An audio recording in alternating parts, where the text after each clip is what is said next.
If you are a sales professional or a sales leader and you are thinking about using social selling strategy, in this video I'm gonna ask 6 basic questions that should be considered before you start. That's how you can be sure that your or your team's LinkedIn activities are time effective and goal oriented. So let's get started. Today's material could be relevant while preparing any sales strategy, but this is especially important when you want to incorporate LinkedIn into it. Keep in mind that LinkedIn can easily distract you if mishandled. Imagine this. You enter LinkedIn and you are immediately bombarded by notifications, invitations, many irrelevant publications, and so on. Social selling is a sales approach, and sales require focus.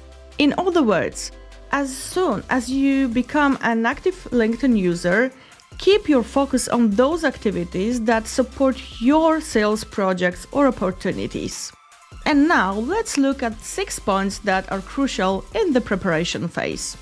The first question that you need to ask yourself is, do I have to acquire new customers to hit my quotas?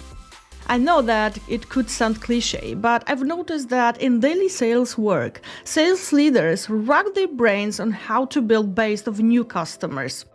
On the other hand, I've discovered that funneling efforts to existing customers rather than new ones brings tangible revenue results. It's also common knowledge that it's simpler to sell to existing customers rather than to the new ones. So never underestimate your current customers, as they may have a huge buying potential. So it's a really important question. Can I be confident that my base of existing customers is fully exploited? Do I make the most of it? If not, go to LinkedIn and check which of your existing customers use this portal, and check out if they already belong to your LinkedIn network. Then invite the ones who are not your contacts yet.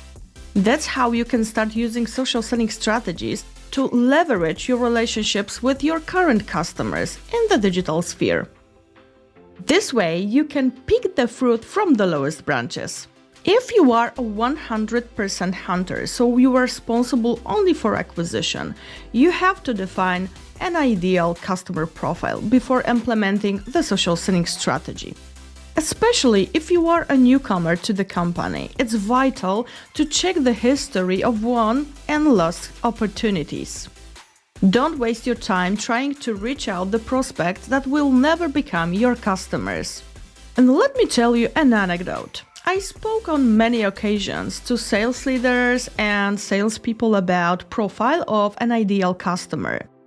And you know what?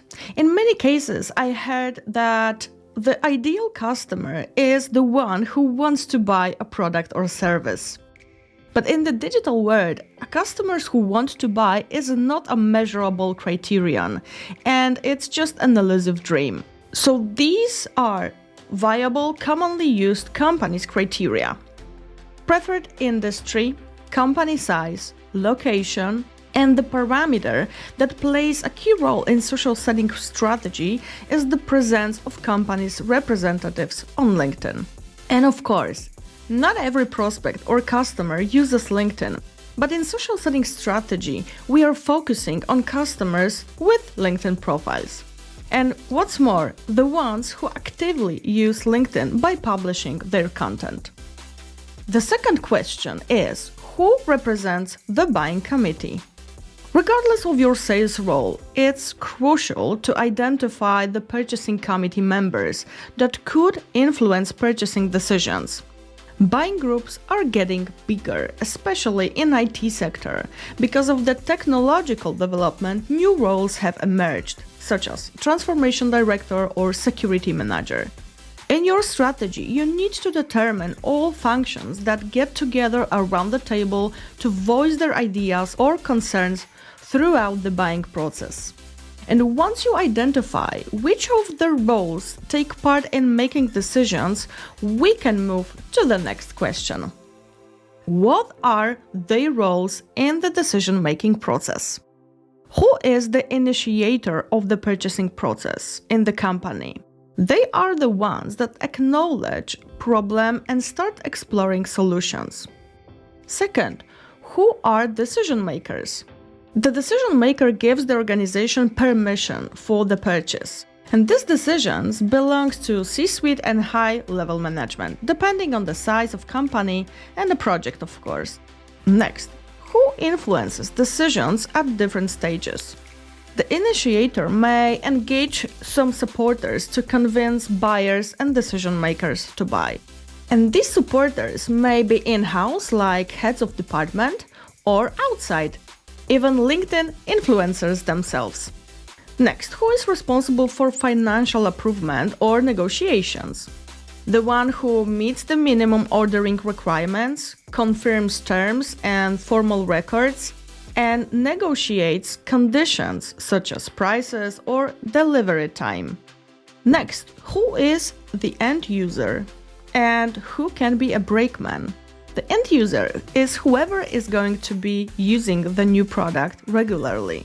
However, end user could also be the ones who slow down the buying process, and as a result, our sales process is also hampered. Once you determine which particular roles are relevant to you, you need to check to what extent they use LinkedIn, of course. And that leads us to the next question. How strong is your client's presence on LinkedIn? In order to find out, you can use LinkedIn Sales Navigator. And what is Sales Navigator? It's a paid tool dedicated to sales, and it gives enormous opportunities to check the target group's potential, search for and map the customers, be on track with updates, engage with customers' content, and finally, find reasons to contact them. And you can download a PDF where I explain what exactly this tool is and how to check your target group potential on LinkedIn with Sales Navigator.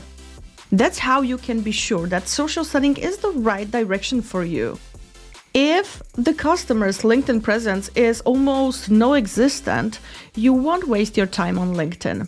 But on the other hand, if you find many active profiles on LinkedIn, you can't afford not to be there. So don't wait and jump to the LinkedIn bandwagon. Customers don't buy products or services. In fact, they buy solutions to their problems. So the next question is, what are the challenges of these roles and how does our offer respond to them? It's still quite common to sell products in a product-centric way. Prospecting talks also start with showing products or services. The truth is, customers are not ready for such talks unless the product or service solves their existing or possible problem. And that's why it's important to reverse the perspective and understand the client's pain points. So the next step answers the question: how can our services and products solve particular problems that individual role have to deal with? And the last thing, as content has become a useful tool for customers in the digital sphere and pushes the buying process forward, the next question you need to ask yourself is, what content could be supportive for these roles? As content has increasing impact on decision makers, it's also becoming a tool for salespeople. So in cooperation with marketing, you have to determine what content your customers need on an ongoing basis. Find out what questions they ask and simply answer them by creating and publishing content on LinkedIn and, for example, on the company website. This is the way for you to deliver value to customers nowadays, and that's how you can build your trusted advisor image in the digital era.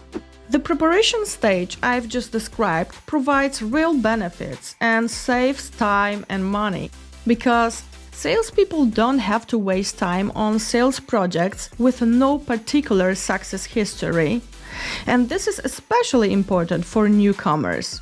Salespeople also economize on LinkedIn time by setting up parameters of the ideal customer profile in Sales Navigator And defining a customer's pain point allows you to create relevant content that your target group will find supportive. And once salespeople realize that, they can present themselves as trusted advisors and experts. And whether or not the company uses social selling strategy, these questions are worth answering. And they are a solid foundation for all sales and marketing strategies in B2B activities.